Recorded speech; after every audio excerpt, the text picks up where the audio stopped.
Hello there guys, welcome back to Younes Talks Football, welcome back to a brand new video. I hope all of you are doing well on this fine day. It's a fine day, you know, it's the day after where it became official. The European Super League is dead and buried, but I suspect dead and buried not for long. Eventually someone's going to get the shovel and dig it right back up again, give it a facelift, make it look lush, make it look attractive and stick it in our faces again. And this is why I thought of doing this video. I think it's important that we need to keep our guard up. We need to keep our shields at the ready. And we need to keep our eye on what is next, because this doesn't end. I do truly believe that this is just the battle that we've won, not the war. And I think when you look into context of the European Super League, Perez, Kroenke, Henry, the Glazers, everyone that's been really involved in creating this mess in the first place, I think they're gonna come back. They will be back. Don't get it twisted and think that this is done and this is over. It's not over. They are not stupid. They know that the backlash was so huge to the point where they were forced to make the moves that they made yesterday, where clubs started retracting, clubs started withdrawing. It became a race to see who's going to withdraw first. You know, it was inevitable. That was going to happen. But these owners are going to have a plan B, and they're going to give it a little bit of time. They're going to wait for the dust to settle. They're going to wait for everyone to calm down, rebrand, think of a new strategy, think of a new communication strategy, think of a way to sell it better to the public and to the world before putting it out in the open and sending it in our faces once again. Except, expect it to look a lot better. Or, well, I say better. Expect it to look a lot attractive to people that initially are against all of this happening and I think are going to turn. We have to be careful. We cannot fall into their traps. I suspect, and I've heard a couple of pundits talk, and I agree. I think what we're going to see, maybe not now, maybe not next year, but in the near future, you're going to start seeing whispers of it again. And you're going to start seeing, you know, a women's league included. Diversity is a key factor in this new thing. Possibly new divisions. So you're not going to have just one Super League, but maybe a Division 2, maybe a Division 3. Try and get more clubs involved. Just try and appease all the fans and try and put things that they know fans are going to look at and go, you know, that doesn't look so bad. And that's the trap. We cannot allow that to happen. Why? Because we know that these owners and these people that have created this mess in the first place do not have our interests at heart. They don't. They have their own personal interests at heart. They have their own financial gain at heart. That's the only benefit they're looking at here. They couldn't give a damn about football. And that's the problem. If they were owners that we knew gave a damn about football, or if they were people, not necessarily owners, but chairmen, CEOs, executives, that we knew do actually care about football, we wouldn't have a problem about them introducing something new. We wouldn't have a problem with that. Let's put that right. But we need to know that they care. They don't care. I've seen a thing earlier on today and I couldn't believe what I saw. There was a graph that was published in relation to the income of all the Premier League teams from 2008 until 2017. And it shows you the injection put from owners, the operations of the club, and how much that generates, and just where all the money of each club comes from. I could not believe when I saw that Arsenal have 100% of its money generated from its operations. Stan Kroenke has not invested a thing into Arsenal. That's unbelievable. It's unbelievable. I see Chelsea and Manchester City and they're like on 80% or 86% of the owner injecting their own money into the club. And I see the Glazers, and I see Glazers not far off from Arsenal. Liverpool, I think, was quite 50-50. But Stan Kroenke, for example, 100% generated from operations. It's Arsenal that makes its own money. And Kroenke has just not injected a thing. Not assisted anything. You think he cares? Couldn't give a damn. And that's the problem. We now know where their interests lie. And we now know the conniving plan that what they were trying to pull through. And we've seen all the statements that were published yesterday by Chelsea, Manchester City, Liverpool, Arsenal, Spurs, Man United. All of them put out statements, some better than others. You know, with Arsenal, we saw an apology, which was a bit crazy because I didn't expect that from Arsenal. But that was from the Arsenal board. Not even Stan Kroenke himself. His name was nowhere to be seen. So that tells you. We saw Henry of Liverpool actually do a video and come out and say, I apologize and we read this wrong. And he seemed genuine, but personally, I don't buy it. I think he's sorry that he got caught. He's not sorry of all of this. He's sorry that he got caught because, let's have it right, if there was no protest at Stamford Bridge, if there was no backlash from the fans, this would have gone ahead. We'd be starting the tournament in August. You know, there'd be no Premier League, no Champions League. All these clubs would have gone off and do their own thing. They would have started this tournament in August, and they wouldn't have had a damn about the fans, the heritage, the structure of English football as it stands. They wouldn't have given a damn about that. So we need to make sure we have that at the forefront of our thoughts right now, and know that they're going to come back with something else. They are going to come back with something else, and they're going to try and evolve football for the worse. But for them, for the better, because for them it's going to line their pockets, and that's all they are concerned about.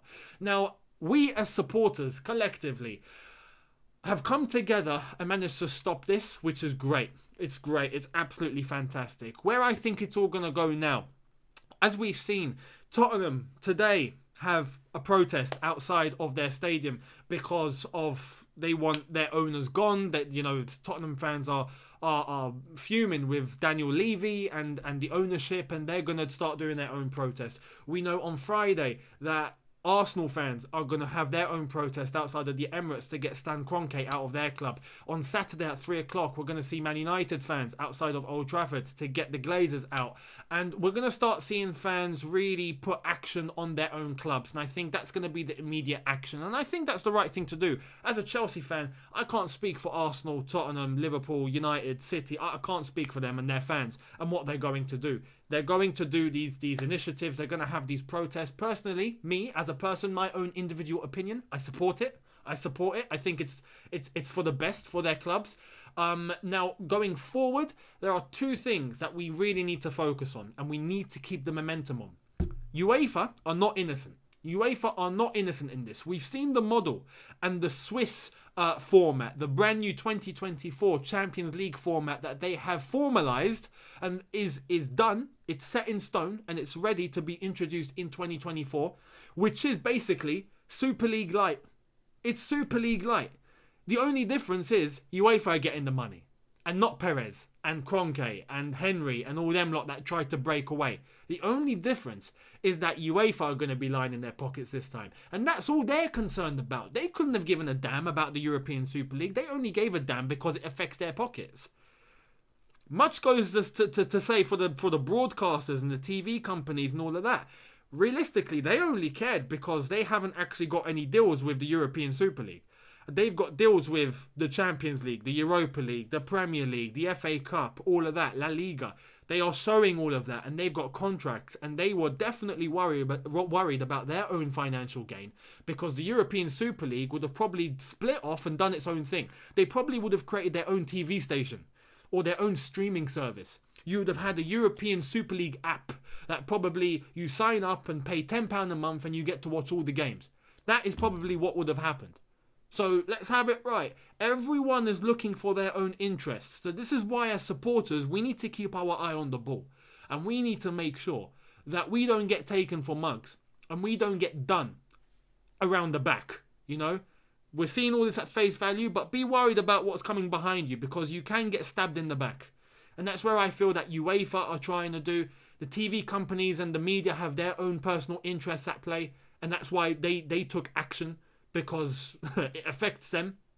But now what we need to do as fans is pile the pressure on UEFA, pile the pressure for them to stop this format that they're bringing in 2024. Now, thankfully, we have some time, because it's 2021.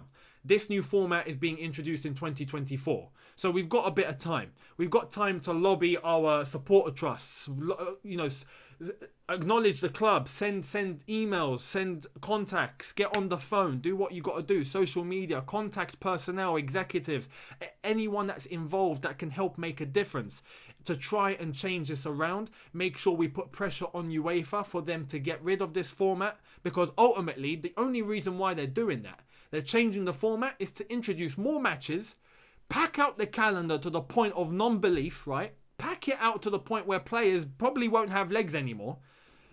Why? Just so that they can get more money.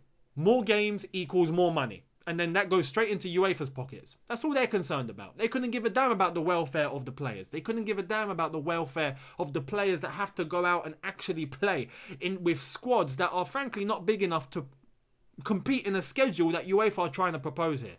It's just not feasible. They don't care about that though. They care about their money. They care about their pockets. So we need to make sure we keep the pressure, keep the momentum. Now we focus on UEFA and getting rid of this 2024 brand new Swiss format that they've introduced. The other thing that I want to talk about is the debate of fan ownership. Because now this has become a thing, fan ownership, and maybe we take after the German model. Maybe we need to get the government to introduce laws that, 51% of the clubs are owned by the fans. And as good as that is, I have a reservation. Because German football was based on that from the beginning. From the very beginning. They were based on fan ownership. And that's been their structure. And they've not changed it. And it's worked out for them. With English football, it hasn't. English football has relied on private ownership and private investment. And it has done for years. Now, the problem that we have is if this were to come in, let's say, and there's going to be many legal implications and the government have to be involved and they have to introduce a law because that is the only way it can be done. There is no way Roman Abramovich, for example, or any owner is going to reluctantly and willingly just go, yeah, you know what? I'll hand over 51% of my share. It doesn't make sense. And even if they wanted to, who's going to pay for that? Because, he's not doing that for free. He's definitely not doing that for free. He needs to be compensated for that. Any owner would need to be compensated for that. And to be honest, rightfully so. Because they have full ownership. So who's paying for that? The fans? Are we going to be taxed? I don't understand. There are many, many questions here.